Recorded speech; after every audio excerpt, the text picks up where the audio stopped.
Hello, Internet. It's time to read the Bible. No news in my life, so we'll just get right into it.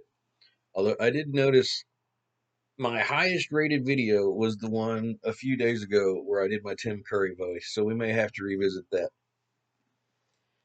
But for today, I don't think I'm not going to make Tim Curry read numbers, although that would be entertaining for somebody, I'm sure. I think instead we'll go with, I think, oh, we'll just do it. I haven't done my Jamaican voice in a bit. We'll do that. The Lord gave Moses these further instructions for the people of Israel. When either a man or a woman takes a special vow of a Nazarite, consecrated himself to the Lord in a special way, he must not thereafter, during the entire period of his special consecration to the Lord, taste strong drink or wine, even fresh wine, grape juice, grapes, or raisins. He may not he may eat nothing that comes from grapevines, not even the seeds or skin. Throughout that time, he must never cut his hair, for he is holy and consecrated to the Lord. That is why he must let his hair grow, and he may not go near any dead body during the entire period of his vow, even if it's body of his father, mother, brother, or sister, for his vow of consecration remains in effect, and he is consecrated to the Lord throughout the entire period. If he is defiled by having someone fall dead beside him, then 7 days later he shall shave his defiled head. He will then be cleansed from the consecration of being in the presence of death. The next day, the 8th day, he must bring 2 turtle doves or 2 young pigeons to the priest at the entrance of the tabernacle. The priest shall offer one of the birds for a sin offering, and the other for a burnt offering, and make atonement for his defilement. And he must renew his vows that day, and let his hair begin to grow again. The days of his vow that were fulfilled before his defilement no longer count. He must begin all over again with a new vow, and must bring a male lamb a year old for a guilt offering. At the conclusion of the period of his vow of separation to the Lord, he must go to the entrance of the tabernacle and offer a burnt sacrifice to the Lord, a year-old lamb without defect. He must also offer a sin offering, a yearling ewe, a lamb without defect, a peace offering, which is a ram without defect, a basket of bread made without yeast, pancakes made of fine flour mixed with olive oil, unleavened wafers spread with oil, and the accompanying grain offering and drink offerings. The priest shall present these offerings before the Lord, first the sin offering and the burnt offering, then the ram for a peace offering, along with the basket of bread made without yeast, and finally the grain offering among with the drink offering. Then the Nazarite shall shave his long hair, the sign of his vow of separation. This shall be done at the entrance of the tabernacle, after which the hair shall be put in the fire under the peace offering sacrifice. After the man's head has been shaved, the priest shall take the roasted shoulder of the lamb, one of the pancakes made without yeast, and one of the wafers also made without yeast, and put them all into the man's hands. The priest shall then wave it all back and forth before the Lord in a gesture offering, and all of its holy portion for the priest, as are the rib piece and the shoulder piece that were waved before the Lord. After that, the Nazarite may again drink wine, for he is freed from his vow. These are the regulations concerning a Nazarite and his sacrifices at the conclusion of his period of special dedication. In addition to these sacrifices, he must bring any further offering he promised at the time he took his vow to become a Nazarite. That one is actually important because of the judge, Samson. He is very important later, and he is, I don't remember if it was his choice or his mother and father's, but he was a Nazarite vow, and that was a key part of his strength and his eventual loss of that there strength. I feel like I'm speaking in a Jamaican accent, but I'm not getting the vocabulary quite right. But that's okay. We're going to keep going. I'm a little tired, I suppose. Moving on. Now the Lord said to Moses, tell Aaron and his sons that they are to give this special blessing to the people of Israel. May the Lord bless and protect you. May the Lord's face radiate with you with joy because of you. May he be gracious to you, show you his favor, and give you his peace. This is how Aaron and his sons shall call down my blessing upon the people of Israel. And I myself will personally bless them. Moses anointed and sanctified each part of the tabernacle, including the altar and its utensils. On the day he finished setting it up, then the leaders of Israel, the chiefs of the tribes of the men who had organized the census, brought their offerings. They brought 6 covered wagons, each drawn by 2 oxen, a wagon for every 2 leaders and an ox for each one. And they presented them to the Lord in front of the tabernacle. Accept their gifts, the Lord told Moses, and use these wagons for the work of the tabernacle. Give them to the Levites for whatever needs they may have. So Moses presented the wagons and the oxen to the Levites. 2 wagons and 4 oxen were given to the Gershon division for their use, and 4 wagons and 8 oxen were given to the Merari division, which was under the leadership of Ithamar, Aaron's son.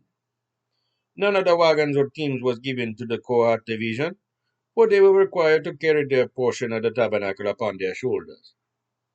Would have been a waste.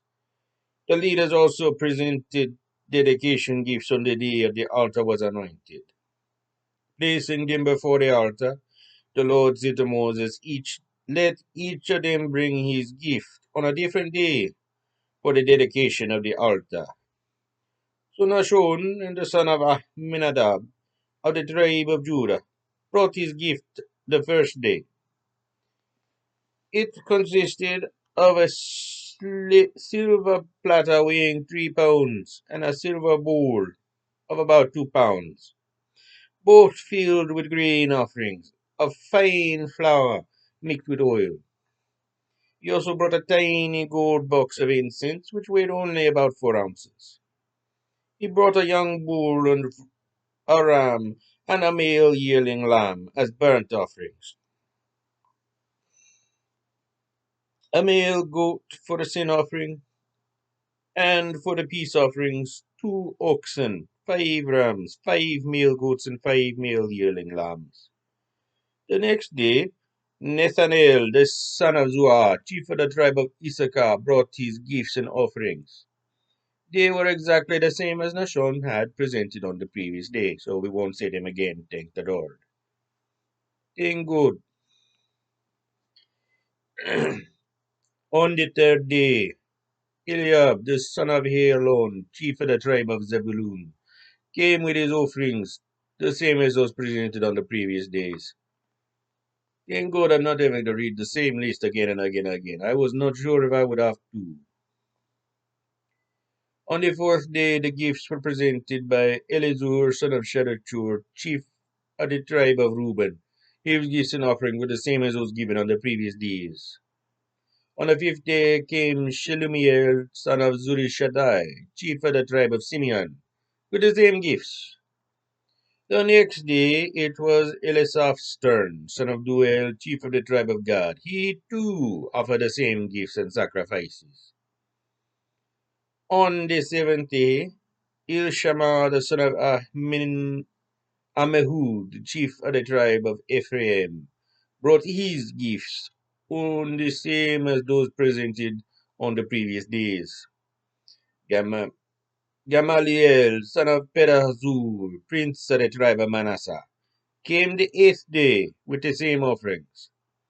On the ninth day it was Abidan, son of Gideon, chief of the tribes of Benjamin, with his gifts the same as those offered by the other tribes. Ahiezer, the son of Ammishaddai, brought his gifts on the 10th day. He was a chief of the tribe of Dan, and his offerings were the same as those of the previous days. Pagiel, son of Okran, chief of the tribe of Asher, brought his gifts on the 11th day, the same gifts and offerings as the others. On the 12th day came Ahir, son of Enan, chief of the tribe of Naphtali, with his offerings. They were identical to those brought by the others. So, beginning the day the altar was anointed, it was dedicated by these gifts from the chiefs of the tribes of Israel. Their combined offerings were as follows: 12 silver platters, each weighing about 3 pounds, 12 silver bowls, each weighing about 2 pounds. So the total weight of the silver was about 60 pounds. 12 gold trays, the trays weighing only about 4 ounces apiece, so the total weight of gold was about 3 pounds. For the burnt offerings, they brought 12 bulls, 12 rams, 12 yearling male goats with grain offerings that accompanied them. For sin offerings, they brought 12 male goats. For the peace offering, they brought 24 young bulls, 60 rams, 60 male goats, 60 male lambs, 1 year old. When Moses went to the tabernacle to speak with God, he heard the voice speaking to him from above the place of mercy over the ark, between the statues of the two guardian angels.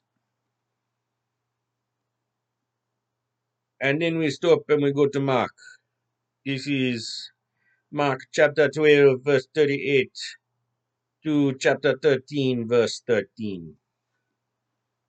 Here are some of the other things Jesus taught them at this time. Beware of the teachers of religion, for they love to wear the robes of the rich and scholarly, and to have everyone bow to them as they walk through the markets. They love to sit in the best seats in the synagogues and at the places of honor at banquets, but they shamelessly cheat widows out of their homes. And then, to cover up the kind of men they really are, they pretend to be pious by praying long prayers in public. Because of this, their punishment will be far greater. Then, then he went over to the collection boxes in the temple and sat and watched as the crowds dropped in their money. Some who were rich put in large amounts. Then a poor widow came and dropped in 2 pennies. He called his disciples to him and remarked, "That poor widow has given more than all those rich men put together. For they give a little of their extra fat, while she gave up her last penny." As he was leaving the temple that day, one of the disciples said, "Teacher, what beautiful buildings these are! Look at the decorated stonework on the walls." Jesus replied, "Yes, look, for not one stone will be left upon another, except as ruins." And as he sat on the slopes of the Mount of Olives across the valley from Jerusalem, Peter, James, John, and Andrew got along with him and asked him, "Just when is all this going to happen to the temple? When will there be some warning ahead of time?" Jesus launched into an extended reply. "Don't let anyone mislead you. For many will come declaring themselves to be your Messiah, and will lead many astray. And wars will break out near and far. But this is not the signal for the end of time."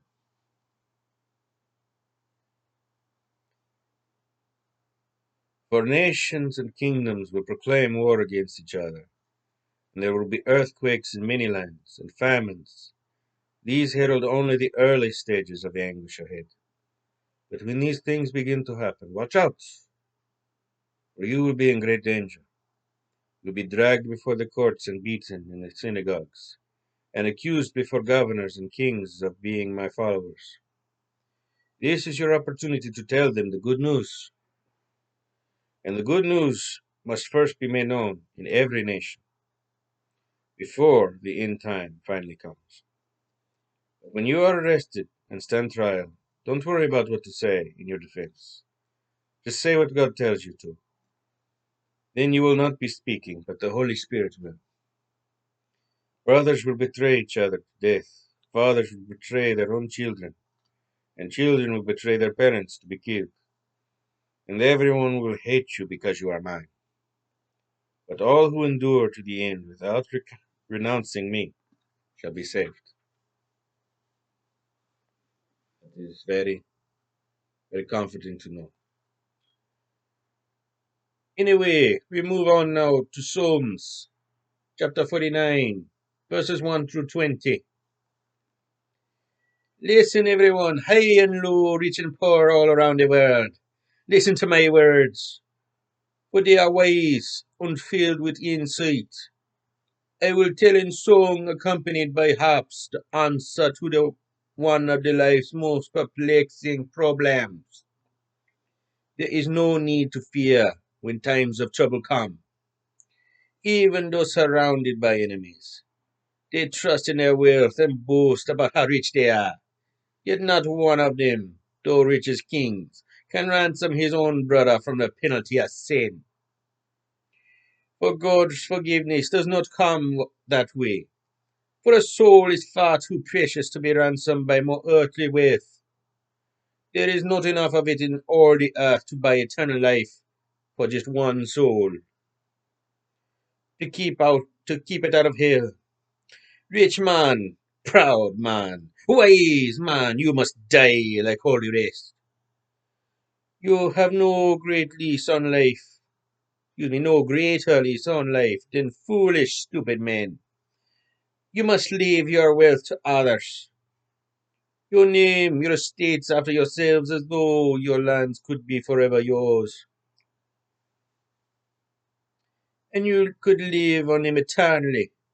But a man, with all his pomp, must die. Like any animal, such is the folly of these men. Though after they die, they will be quoted as having great wisdom. Death is the shepherd of all mankind, and in the morning those who are evil will be the slaves of those who are good. For the power of their wealth is gone when they die. They cannot take it with them.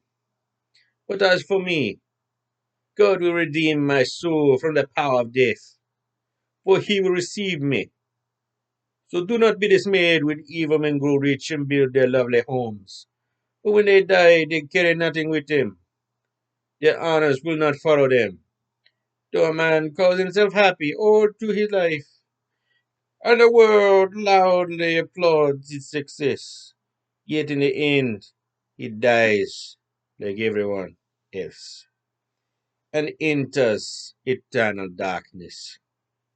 For man, with all his pomp, must die like any animal.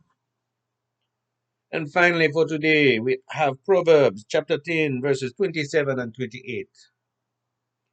Reverence for God adds hours to each day. So, how can the wicked expect a long, good life? The hope of good men is eternal happiness. The hopes of evil men are all in vain. Thank you for listening. I hope you got something out of this. And as always, may God bless you. Press the button, turn off the